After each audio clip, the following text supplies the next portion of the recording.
வணக்கம். திருப்பாவை 20ஆம் பாசுரம்.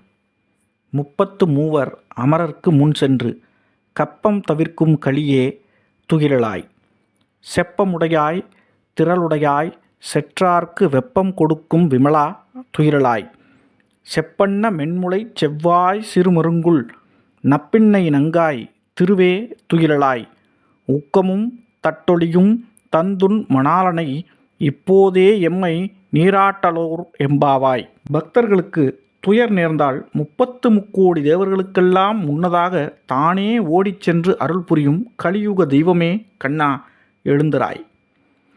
உன் வருகையைக் கண்டால் பகைவர்களுக்கு வியர்வை பெருக்கெடுக்கும்படியான வீரம் பொருந்தியவனே எழுந்திராய்.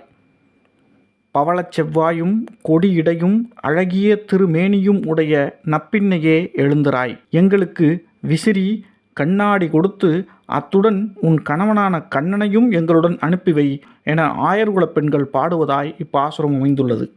பக்தர்களின் துயர் துடைக்கும் கண்ணனின் அருளையும் அவன் மனைவி நப்பின்னையின் திருமேனி அழகையும் வர்ணிக்கும் ஆயர்குலப் பெண்கள் அவளிடம் விசிறி கண்ணாடியுடன் கண்ணனையும் கேட்கின்றனர். விசிறியை வீசும்போது காற்று வரும்.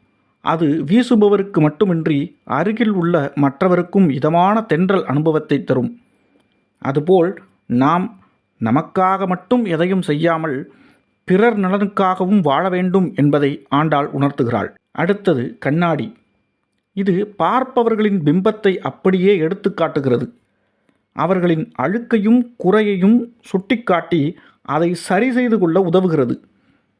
ஆனால் பார்ப்பவர்களிடம் இருக்கும் அழுக்கோ குறையோ கண்ணாடியிடம் ஒட்டிக்கொள்வதில்லை. அதுபோலத்தான் நாமும் பிறரை திருத்தவும் அவர்களை நல்வழிப்படுத்தவும் உதவ வேண்டும்.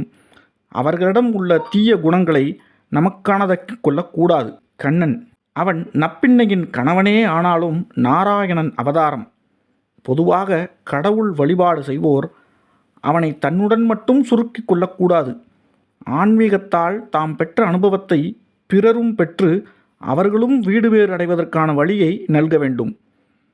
அதற்காகத்தான் விசிறி கண்ணாடி மற்றும் கண்ணன் ஆகிய மூவற்றையும் நப்பின்னையிடம் ஆயர்குலப் பெண்கள் கேட்பதாக ஆண்டாள் இப்பாசுரத்தில் எடுத்து எம்புகிறாள். நாளை இன்னொரு பாசுரத்தில் சந்திப்போம். தொடர்ந்து இணைந்திருங்கள் பாரத பயணத்தில். நன்றி, வணக்கம்.